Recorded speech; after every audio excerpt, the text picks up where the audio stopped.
Hi friends, myself Sainath Lambade, and today we are going to discuss about the sexual reproduction in animals from the chapter that reproduction in lower and higher animals. So in this part we are going to discuss about the sexual reproduction. Sexual reproduction is the process which involves the production of offspring by the formation and fusion of gametes.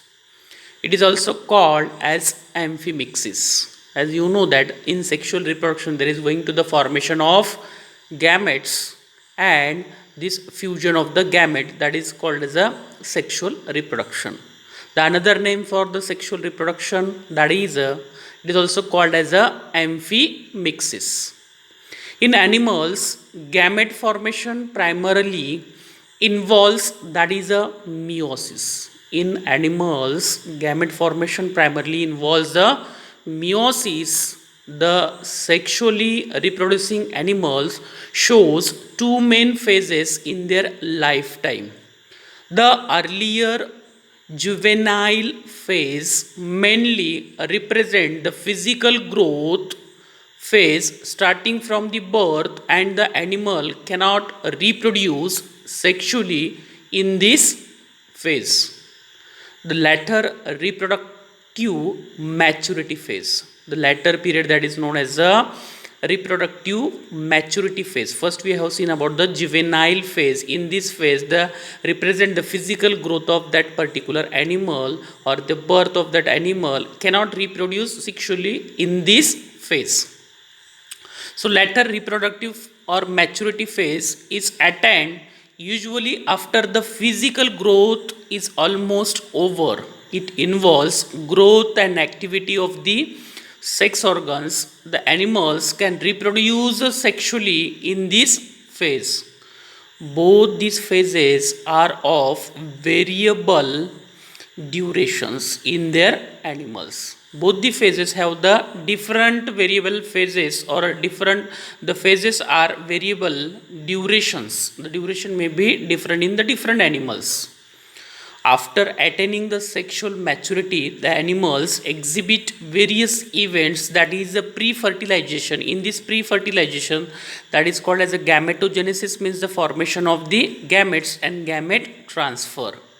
In pre-fertilization, formation of gamete and gamete transfers. After this fertilization, fusion of male and female gamete. In fertilization, there is a fusion of male and female gamete. After this post-fertilization, formation of zygote and embryogenesis, means a development of embryo, and various organs are developed in this embryogenesis. The sexually reproducing animal shows various breeding patterns. Some, like a goat, sheep, and donkeys, are the seasonal breeders.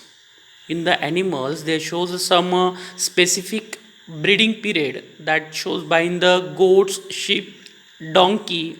They are the seasonal breeders. Human and apes are continuous breeder. They can breed throughout the year. Throughout the year they can, humans and apes can be. Now we'll start about the, that is human reproduction. Human are sexually reproducing animals.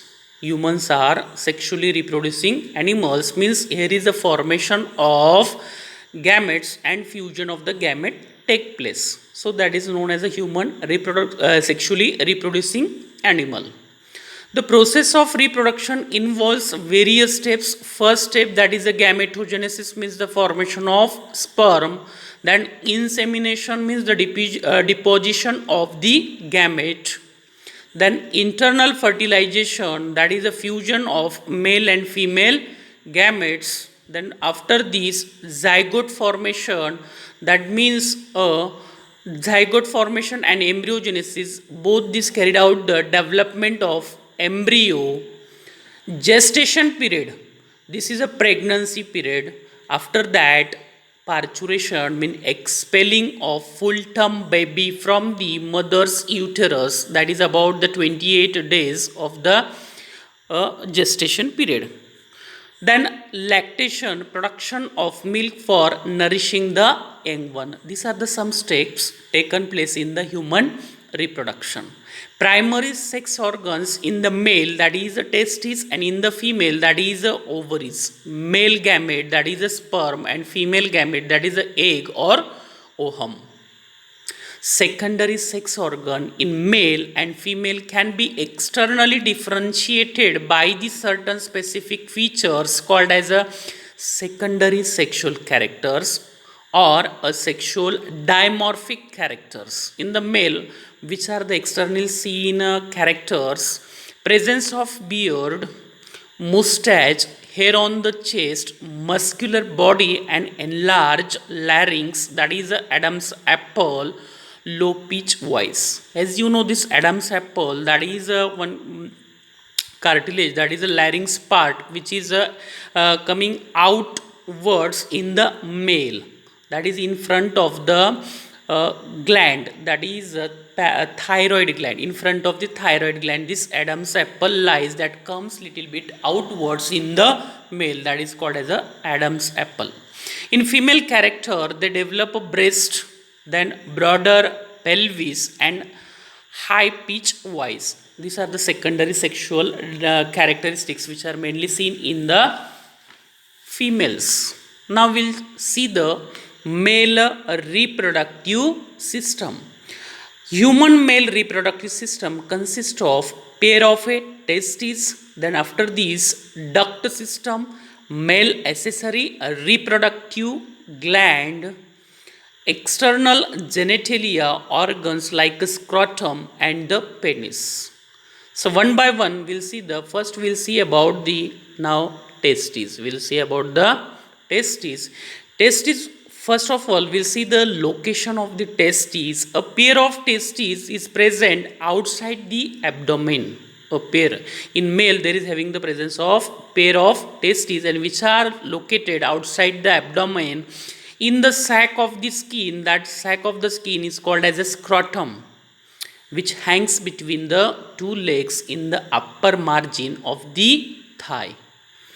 Then origin of these testes are mesodermal in origin, size that is about 4 to 5 centimeter long and 2 to 3 centimeter wide and 3 centimeter thick. The size of the testis 4 to 5 centimeter long, 2 to 3 centimeter wide and 3 centimeter thickness of the testis. Weight that is about 10 to 15 grams. Shape and color of the testes. The testes are oval in shape, pinkish in color. They are soft and smooth. During the early fetal life, during the fetal life means during the development or during the development of embryo. Fetal means development of a embryo. The testes develop in the abdominal cavity. Actually, these testes are developed in the abdominal cavity, and later they descend into the scrotal sac through the passage of inguinal canal. These testes are descended in the sac with the help of this inguinal canal, that is the opening between the abdomen and this scrotal sac. The testes are held in the proper position in the scrotum with the help of gubernaculum. This testes I will draw for you, the sac, skinny sac, and these are the two testes, and they are held in the proper position with the help of gubernaculum, and this is having the opening. That opening is known as a opening below the stomach and at the above the scrotal sac, that is the inguinal canal. And this inguinal canal, from this inguinal opening, that descending of these testes after the 7 month of the fetal life.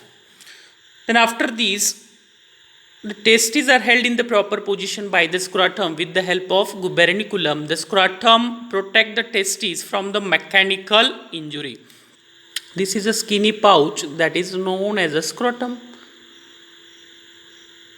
That is a wrinkle, hairy and highly pigmented. This scrotum is wrinkle, highly pigmented, and this scrotum protect the testes from the mechanical injury and keep the lower temperature 1.5 to 2 degrees centigrade less than the abdominal temperature. This vaginal coelom, actually vaginal coelom, that is a cavity. This is a cavity between the scrotal bag, that is called as a vaginal coelom. That is called as a vaginal coelom. The cavity in a scrotum is known as a vaginal coelom, and it is filled with a fluid that is called as a hydrogel. That is filled with a fluid that is called as a hydrogel. Then this inguinal canal is a narrow canal between the abdominal cavity and vaginal coelom, which allows the passage of vasa differentia, spermatic cord and testes. This spermatic cord, a cord form of arteries, veins, nerve, fibers bounded together with a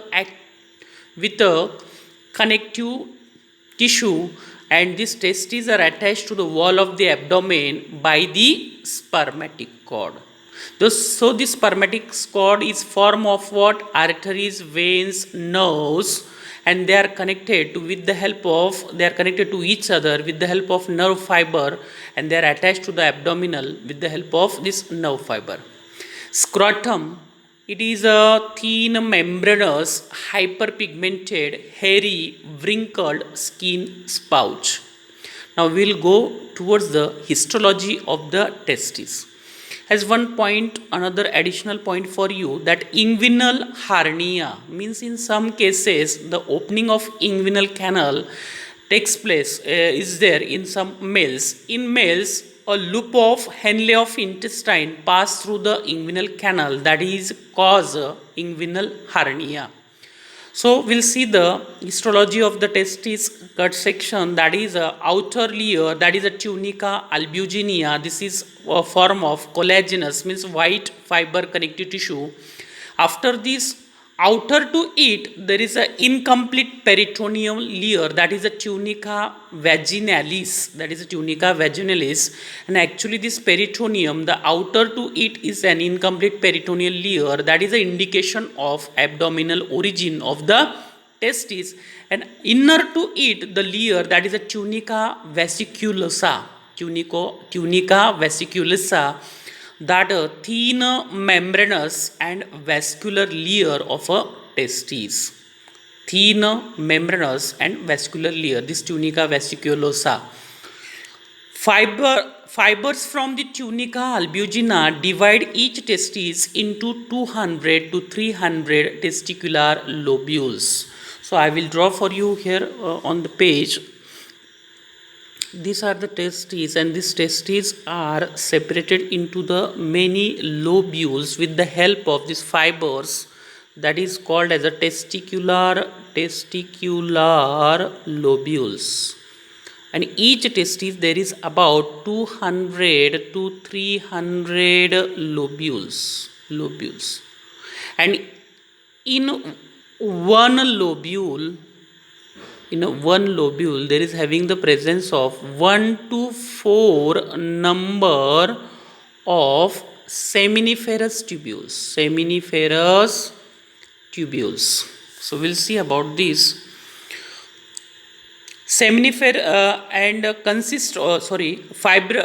Fibers from the tunica albugina divide each testis to 200 to 300 testicular lobules, and each lobule consists of 1 to 4 highly coiled seminiferous tubules, and this seminiferous tubules is internally lined by the cuboidal germinal epithelial cells, that is also called as spermatogonia, formation of the sperm by this cuboidal germinal epithelial cells, that is a spermatogonia, and few large pyramidal cells, that is called as a Sertoli cells. They do the nourishment to the sperm.